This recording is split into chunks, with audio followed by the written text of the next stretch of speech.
Did you know that 71% of adults over 65 report feeling happier than they did in their 40s?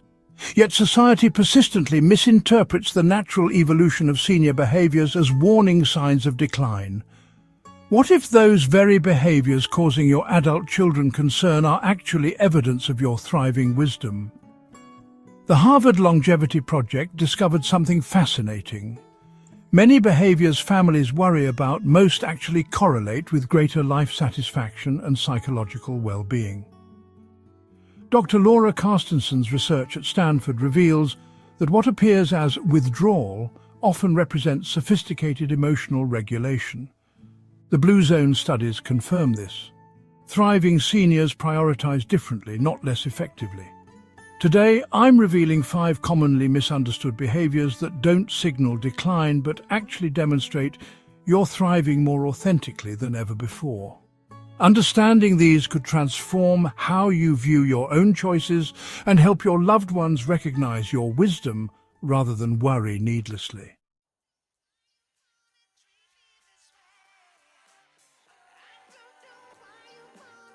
Let me introduce you to Robert, a 72-year-old retired architect whose 3 adult children became increasingly concerned after noticing changes in his post-retirement lifestyle.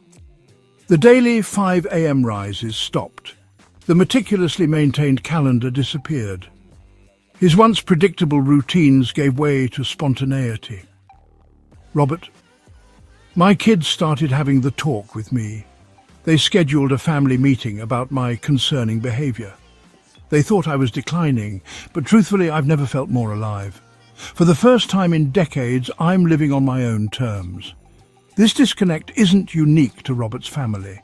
Society has conditioned us to view changing priorities in later life through a lens of worry rather than wisdom. We interpret shifts in behavior as withdrawal when they're often the natural evolution of a maturing perspective. The medical community contributes to this misunderstanding.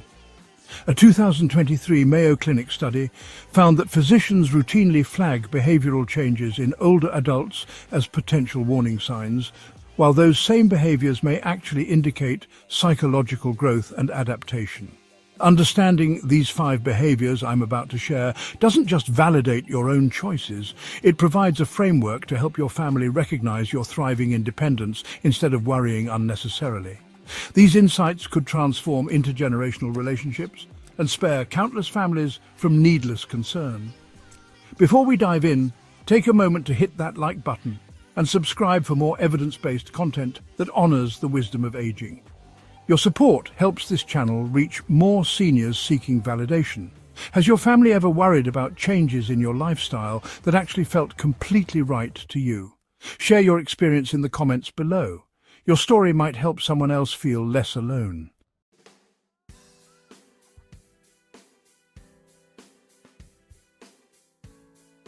Let's explore the first behavior that often triggers family concern: becoming more selective with time and social energy. For most of his life, Robert never declined an invitation. Community fundraisers, distant relatives' celebrations, neighborhood committees, he was reliably present at them all. But around age 70, something shifted. He began politely declining events that didn't genuinely interest him. Robert, my son called my daughter, worried that I was becoming a recluse. The truth? I was finally listening to myself. That charity gala with 4 hours of small talk with strangers, it depleted me for days afterward. The fishing trip with my grandson, that energized me for weeks. The math was simple. When family members notice this selectivity, they often interpret it as isolation or withdrawal, potential warning signs of depression or cognitive decline. What they're missing is a profound truth. This behavior typically represents advanced energy management and sophisticated prioritization. Dr. Laura Carstenson's groundbreaking research at the Stanford Center on Longevity revealed something fascinating. Selective social engagement strongly correlates with higher life satisfaction in adults over 65. Her socio-emotional selectivity theory demonstrates that as our time horizon shortens, we naturally become more discerning about how we spend our remaining time. Dr. Vivian Martinez. As we age, our emotional intelligence allows us to recognize which relationships truly nourish us. This isn't withdrawal, it's wisdom. Many seniors are finally honouring what they've always known about their own needs. This selectivity manifests in several practical ways. First, thriving seniors often decline obligation-based gatherings, events they've always attended out of duty rather than desire. Robert stopped attending his college alumni dinners after realising they left him feeling drained rather than connected.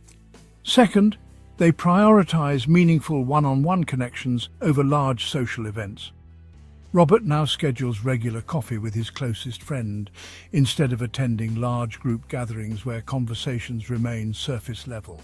Third, they become refreshingly honest about energy limitations. I finally stopped pretending I had infinite energy. I learned to say, I need to rest now without shame or apology. The liberation in this behaviour isn't about isolation, it's about authenticity. It's choosing quality over quantity, depth over breadth.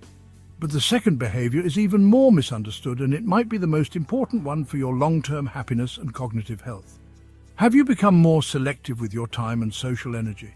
How has that decision affected your quality of life? Let us know in the comments below. Your experience might validate someone else who's feeling guilty about setting similar boundaries.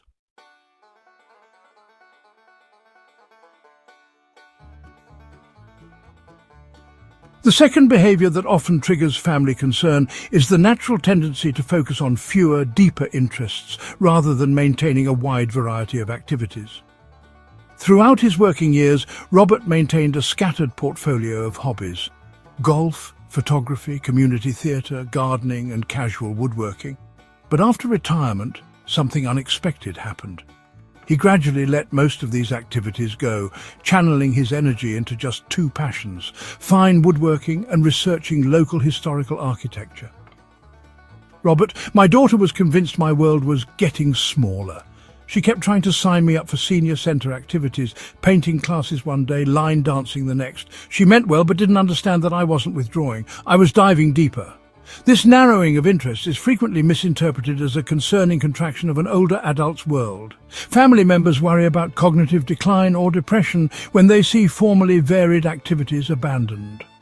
What they're missing is the profound cognitive and emotional benefits of mastery and deep engagement. The Harvard Study of Adult Development, the longest-running longitudinal study on aging and happiness, revealed something counterintuitive. Cognitive health in later years correlates more strongly with depth of engagement than with breadth of activities. Participants who developed genuine expertise in one or two areas showed better cognitive outcomes than those who maintained superficial engagement across many activities. Dr. Alan Winters. The aging brain actually benefits more from deep, meaningful engagement than from constant novelty. Mastery activates neural pathways that casual participation simply doesn't reach. It's quality of cognitive engagement, not quantity, that matters most. This natural evolution toward depth manifests in several ways. First, many thriving seniors develop true expertise rather than dabbling. Robert transformed his casual woodworking hobby into genuine craftsmanship, creating heirloom-quality furniture that required sophisticated techniques. Second, depth creates meaningful community. Robert's woodworking connected him to a tight-knit group of fellow craftspeople who share techniques and collaborate on projects, relationships far more sustaining than casual acquaintances. Third, mastery creates legacy. Robert's detailed documentation of local historical architecture became a valuable resource for the town's historical society, ensuring his knowledge will benefit future generations. Robert, I don't need 100 shallow experiences anymore. I'd rather have a few meaningful ones that I can fully appreciate and continue to grow within. My world isn't smaller, it's deeper. The third behaviour often worries families the most, yet research shows it's actually a powerful indicator of wisdom developing in the aging mind. What interests have you deepened in your later years?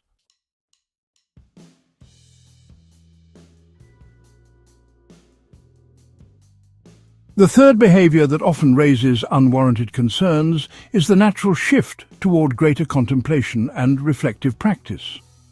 Throughout his career, Robert was known for his dynamic energy and constant motion. His family remembers him as always doing something, fixing, building, organising, planning. But in his early 70s, they noticed a profound shift. Robert began spending hours in his garden simply observing nature. He started journaling every morning. He would sit quietly on his porch watching the sunset without feeling compelled to simultaneously accomplish tasks. Robert, my son, actually asked if I needed to see a doctor. He noticed I was just sitting for extended periods. In his mind, something had to be wrong if I wasn't visibly productive. This increased contemplation is frequently misinterpreted as passivity, disengagement, or even depression. Family members worry when formerly busy seniors seem to slow down and turn inward.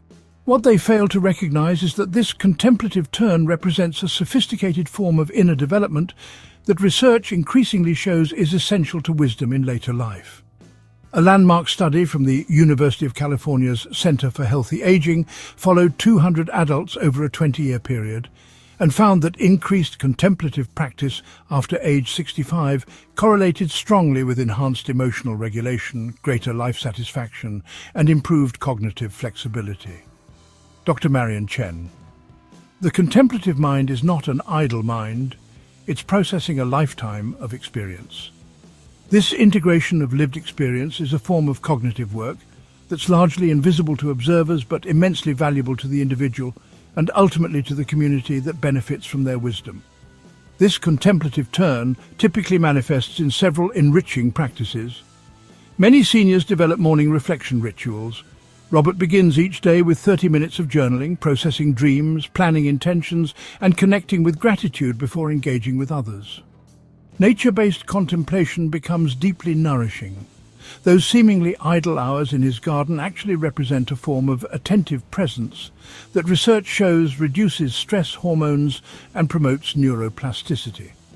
Creative expression often emerges as a reflective practice. Robert began sketching architectural details from memory, not as a hobby, but as a way of processing his lifetime of observations. Spiritual deepening frequently occurs, regardless of religious background.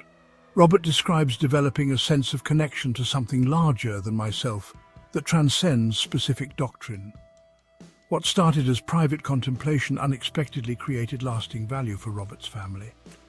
When his daughter discovered his journals documenting family stories and personal reflections, she was moved to tears. "Dad's been creating a treasure we didn't even know existed," she told her brothers. They now regularly ask him to share entries from his journals at family gatherings. The fourth behavior challenges everything society tells us about success and happiness in later life. Yet it might be the most liberating shift you can make. How has contemplation or reflection enriched your life? Share your experience below. Your insights might help someone else recognize the value in slowing down.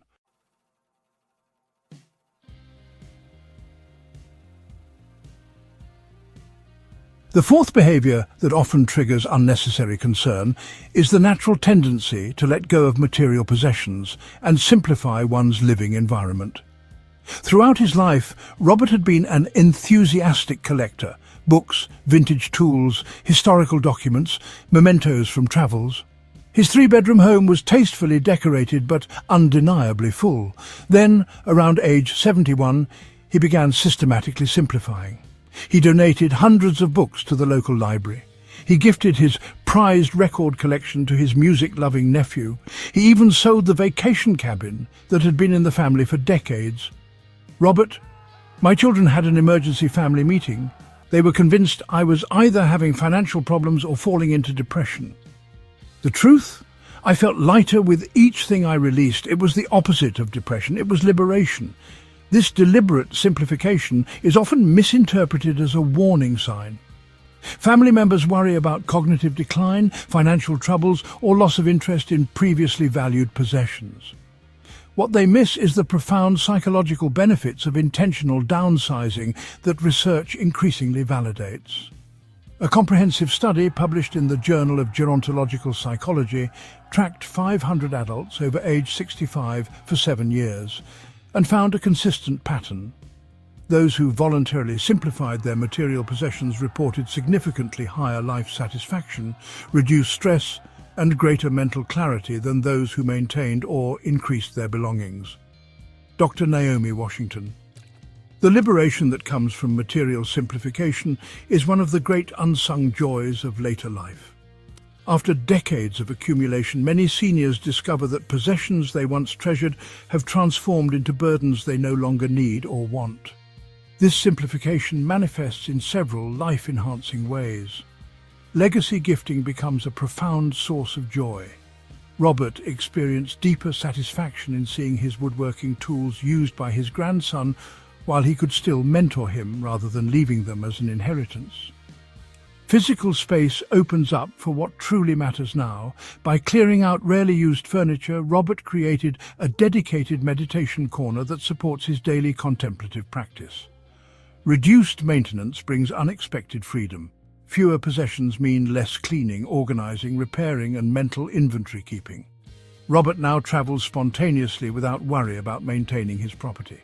Robert, each thing I let go of creates space for something more valuable: time, peace, and freedom. I spent decades acquiring things I thought would make me happy. Now I find joy in having exactly what I need and nothing more. But the fifth behavior is perhaps the most powerful signal of thriving, and it's the one that worries families more than any other. Have you found joy in simplifying your life? What unexpected benefits have you discovered? Tell us in the comments below. Your experience might inspire someone else who's feeling overwhelmed by a lifetime of accumulation.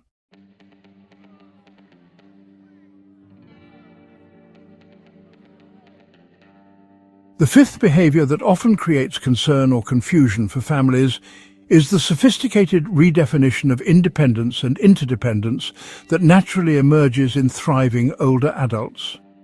Throughout his career and early retirement, Robert prided himself on complete self-sufficiency. He rarely asked for help, viewing it as a sign of weakness. Then something unexpected happened. He began declining his daughter's offers to drive him to routine appointments, insisting he was perfectly capable.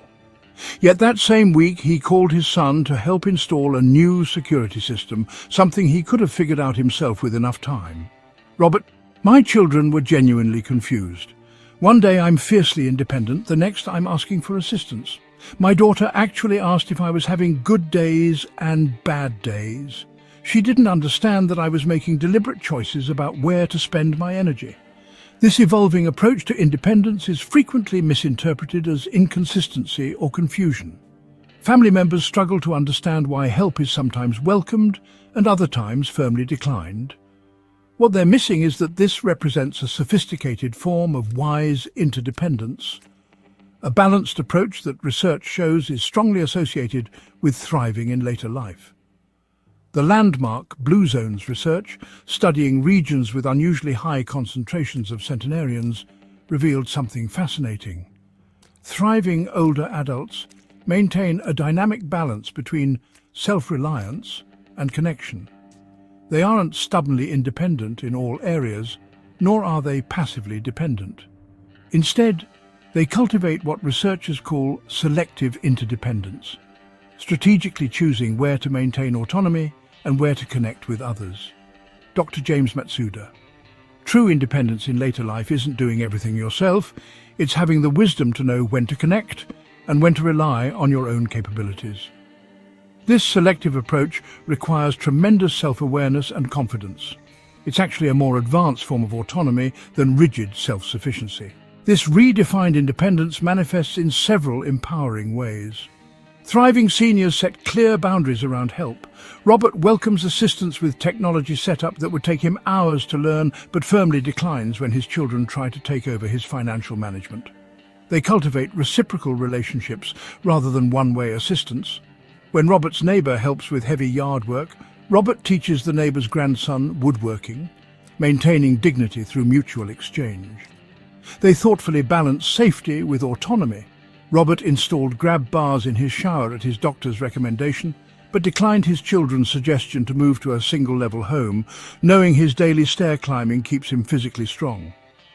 Robert, when I stopped reflexively rejecting help, but also clearly communicated my boundaries, something remarkable happened. My children started treating me like an adult again, not someone to be managed. We developed a more equal relationship based on mutual respect. How do you balance independence with connection in your life?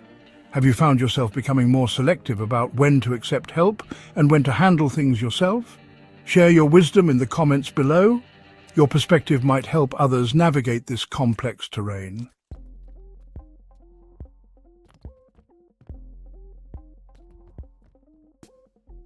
These 5 behaviors we've explored, becoming more selective with time, focusing on deeper interests, embracing contemplation, simplifying possessions, and redefining independence, aren't isolated changes. They're interconnected manifestations of a naturally evolving perspective that emerges from decades of lived experience.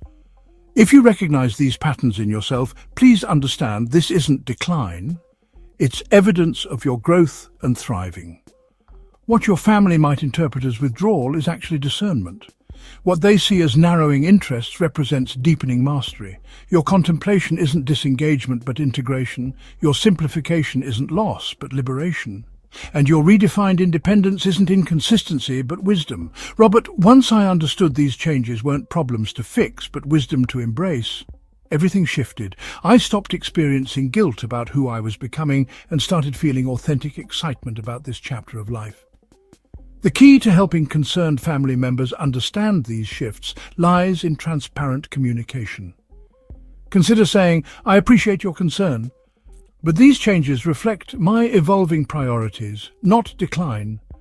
I'm not withdrawing from life. I'm engaging more authentically with what truly matters to me now." Share specific examples of how these behaviors enhance your well-being rather than diminish it. Invite them to see these changes through a lens of growth rather than loss. Your later years aren't about clinging to who you were. They're about becoming who you were always meant to be. This natural evolution toward authenticity, depth, and wisdom may be the most valuable gift of aging. Embrace it without apology. If this fresh perspective on thriving resonated with you, please hit that like button right now. More importantly, share this video with family members who might be misinterpreting your changing behaviors, or with friends who could use this validation in their own journey. Which of these 5 behaviors reflects your own experience most strongly? The selective social engagement, the deeper focus on fewer interests? Let us know in the comments. Your personal insights might be exactly what another viewer needs to hear to feel understood and validated. Subscribe to our channel for more evidence-based content that honors the wisdom of aging rather than fighting against it. Next week's video explores how to communicate boundaries without creating family conflict. Essential wisdom for maintaining your autonomy while nurturing important relationships. Remember, you're not declining, you're evolving, and that evolution deserves to be celebrated.